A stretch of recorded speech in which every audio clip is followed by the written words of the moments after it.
Magandang araw po sa inyong lahat. Technique para humaba ang mai-English mo. Okay po? Para humaba po ang mai-English mo, maganda pong matutunan nyo ito tinatawag na relative clause. Okay po? Magbigay po muna ako ng halimbawa. Yang lalaki ay aking kaibigan. Kapag in English po natin yan, that man is my friend. That man is my friend. Para sa yang lalaki ay aking kaibigan. Okay? Ngayon, para mapahaba nyo po yan, pwedeng dagdagan nyo ng relative clause. At ito po yung ipandadagdag natin na relative clause. Who helped you? Na tumulong sa iyo. So, idagdag po natin. Yang lalaki na tumulong sa iyo ay aking kaibigan. Kapag in English po yan, that man who helped you is my friend. That man who helped you is my friend. Para sa yang lalaki na tumulong sa iyo ay aking kaibigan. Okay po? Kung mapapansin nyo, humaba na po yung nai-English nyo. Gawa po nitong relative clause. At ang maganda po dito, mas nakilala nyo pa po kung sino yung lalaki na itinuturo ko gamit itong yang. Di ba po ba?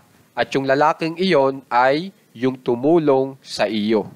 Kunyari po, marami pong lalaki doon sa lugar nyo, at meron ako itinurong lalaki, at para makasigurado pong mas makilala mo agad yung lalaking tinuturo ko, pwedeng gumamit ako nitong relative clause. Magbibigay ako ng extra na impormasyon doon sa lalaki.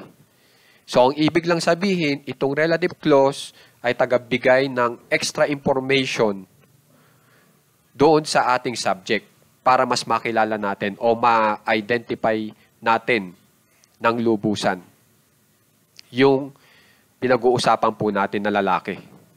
Okay? Yan po ang tulong ng relative clause. Tapos napahaba nyo pa sa tamang pamaraan ang inyong English sentence.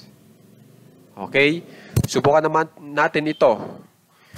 Yung mga lalaki ay iyong mga kaibigan. Yung mga lalaki ay iyong mga kaibigan. Kapag in English po yan, those men are your friends. Okay, yung friend po natin, dadagdagan na natin ng S sa dulo. Itong S sa loob ng parenthesis, idadagdag nyo po dito sa friend. Okay? Kasi, para pag tinagalog, mga kaibigan na. Okay? Kasi yung tinuturo ko po ay yung mga lalaki. Maraming bilang ng mga lalaki.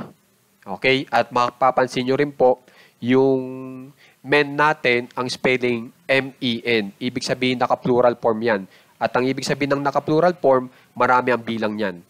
Ang singular form ng men ay man. Ito, M-A-N. Na ibig sabihin, isa lang ang bilang. So, men ang ginamit natin, plural form yan. Kaya yung panturo natin, dapat pang plural form din. At yung po ay those. Na ang ibig sabihin na yung mga. Pag isa lang yung tinuturo nyo, yang ang gagamitin nyo. Okay po? Yan ang mga dapat nyo ring tandaan. Okay? Ngayon, itong those men are your friends, dagdagan natin ng relative clause para humaba po yung may English natin, at hindi lang po yun, mas ma-identify pa yung subject na ating pinag-uusapan na ito ngang mga lalaki para mas makilala natin. Subukan natin itong bumisita. Okay? Yung mga lalaki na bumisita sa akin ang gagamitin ko ha, ay iyong mga kaibigan. Yung mga lalaki na bumisita sa akin ay iyong mga kaibigan. Kapag in English po yan, those men who visited me are your friends. Yun na po yung tamang English. Those men who visited me are your friends. Okay?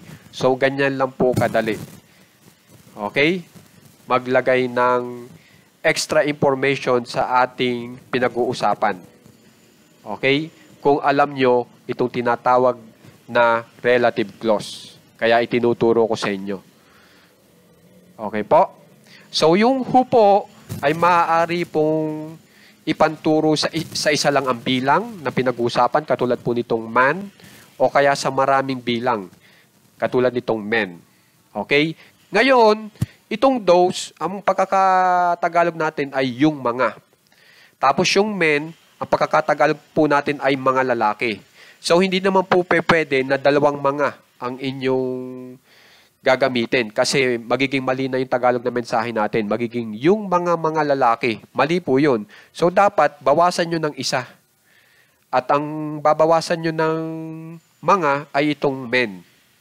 Kasi yung those po talaga, ang ibig sabihin niyan ay yung mga. Okay? Ito na lang sa men ang tanggalin nyo. Kaya magiging yung mga lalaki para sa those men. Okay? Yan yung mga dapat yung tandaan ha? Para hindi magkamali o malito. Sa paggawa ng, sa pagta-translate ng Tagalog man yan o English. Okay? Tapos, yung ang ibig sabihin naman yan, pwede yan gamitin sa man at saka sa men. Pwede nyo yung gamitin. Ang lalaki o kaya ang mga lalaki pwede po. Na ang sinasabi nyo naman ay yung lalaki na inyong tinutukoy o mga lalaki na tinutukoy ay kilala mo rin. Okay? Pwede rin po yung gamitin itong da. So, depende na po yan sa pagtatagalog nyo. Kung ang, yang, o yung mga. Kung ang ginamit nyo ay ang, edi ito, da. Kung yang, that. Pag yung mga, those. Okay po?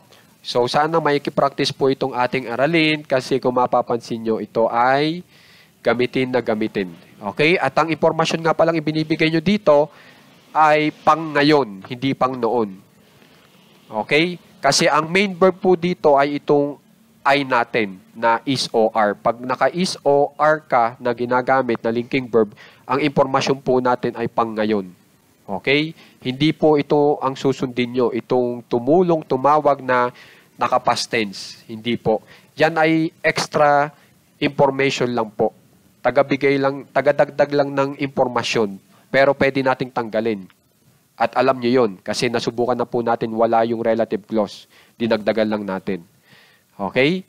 So, sana may kipag-aralan ng maigi at sana makatulong sa inyo ng malaki. Maraming salamat po.